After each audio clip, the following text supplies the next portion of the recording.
Hi everyone, in today's video I'm going to be showing you how to make this ultimate chocolate cake. If you've ever watched Matilda growing up, then you probably remember that scene where Bruce had to eat this larger than life chocolate cake, and this recipe is exactly that.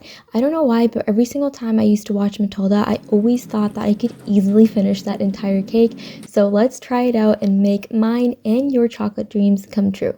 We're going to be starting off by making the cake layers, and this is my go-to chocolate cake recipe. It is moist, fluffy, and delicious, and it stays like that for days thanks to a secret ingredient, which I will let you know when it comes. Now what we're going to do is, in a medium-sized bowl, combine all of our dry ingredients, and we're also adding in the sugar. Yes, technically in baking, sugar does not really count as a dry ingredient, but in this recipe we're going to be adding it here. Give everything a good mix, and then we're going to take a separate large bowl and add in the wet ingredients. For the wet ingredients, I'm adding in some buttermilk, and you can use homemade or store-bought buttermilk. If you want to know how to make the homemade buttermilk, all you have to do is add 1 tablespoon of vinegar for 1 cup of milk, and then let that sit for 2 to 3 minutes. And then I'm adding in vegetable oil, which is what helps the cake stay so moist. Because vegetable oil does not harden when the temperature rises, it stays liquid, which keeps the cake soft even if it's refrigerated. And then I'm going to add in some room temperature eggs and some vanilla extract. We're going to give this a good mix, and then we're going to add in the dry ingredients from the beginning. The written recipe with all tips and tricks and step-by-step instructions is available on my website, thefoodflamingo.com, and you can find a link to that in the description box below. And yes, you can also print out the recipe over there, and it really helps when you check out the recipe on my website. While mixing the batter, you will see that it's a bit thick and lumpy. Don't worry, it's going to come all together when we add in the next ingredient. Now I'm adding in the secret ingredient, which is hot brewed coffee. Now many recipes online just use hot water, but adding coffee into that water really brings out the flavor of the chocolate, because coffee helps intensify the chocolate flavor. Give everything a good mix until you have a runny batter. Yes, this batter is a little bit runnier than other cake batters, and that is totally normal.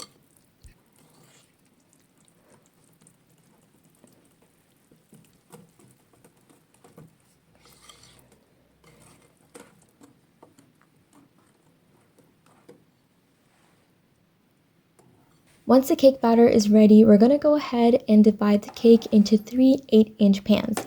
I'm using a scale just to make sure everything is the exact same, but you can also eyeball it if you'd like. Make sure to grease and line your pans, because if you don't do so, then it's going to be a pain in the butt to get those out of the pan.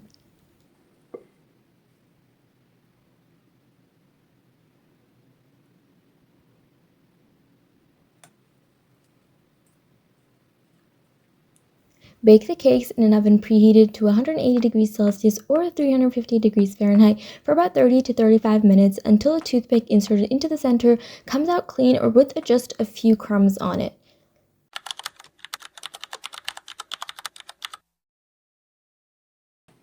Once baked, let the cakes cool for about 5 to 10 minutes in the pan, then flip them over onto a cooling rack to cool down completely.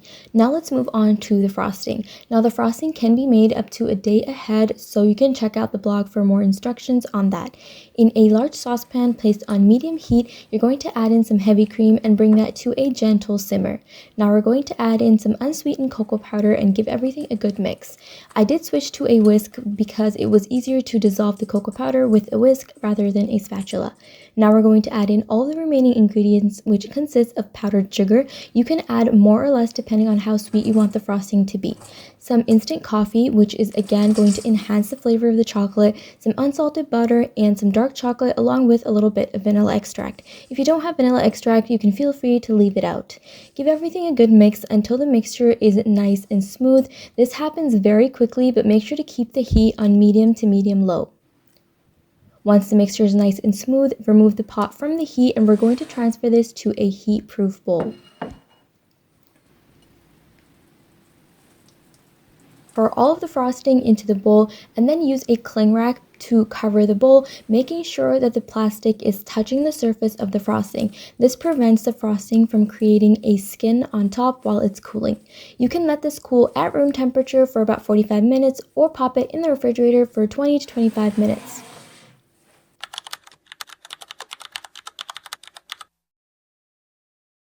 After 45 minutes, go ahead and remove the plastic wrap and then use a spatula to give everything a good mix until you have a smooth frosting.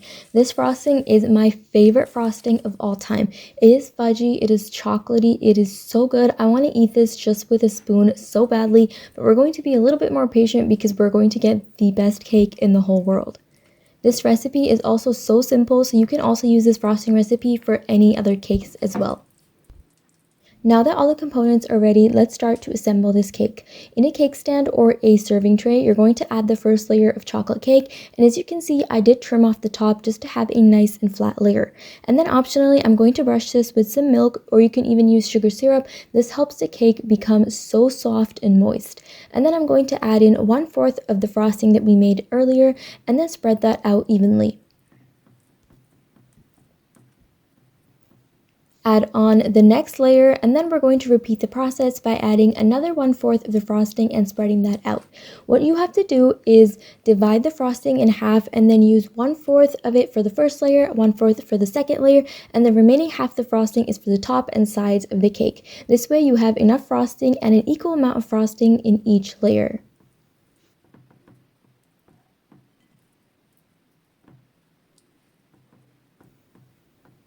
Finally, add on the last layer of chocolate cake, and then what we're going to do is use the remaining frosting and add that onto the top and sides of the cake.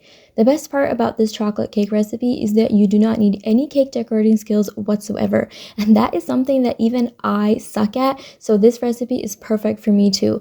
What you want to do is smother the frosting all over the sides and top, and then use the top edge of your offset spatula or a spoon to make these circular motions just to make it have a nice and messy look. And then that's it, your Matilda chocolate cake is ready to go.